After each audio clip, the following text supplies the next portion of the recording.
আসেন। ডান পাশে দেখেন মিনার, ঐতিহাসিক তাঁবুগুলা, শত শত তাঁবু নজরে আসতেছে। ডানে বামে এবং বাম পাশের একটু দূরে হলো জামারাত।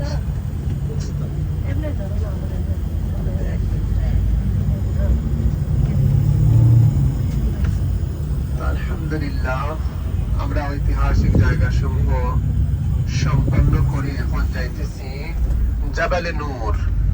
জাবালে নূর হলো ঐতিহাসিক একটি পাহাড়, যেই পাহাড়ের সাথে জড়িয়ে আছে গারে হেরা।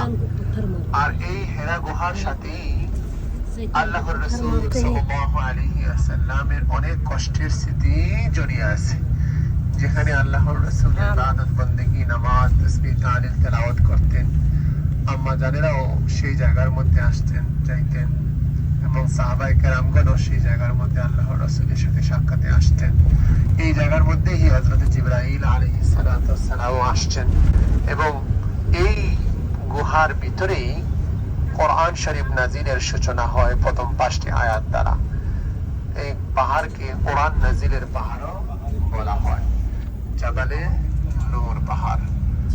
আমরা এখন যাইতেছি জাবালে বাহিন্দ্র, জাবালে नूर है, नफे गार गार हेरा। आप लोग अभी अभी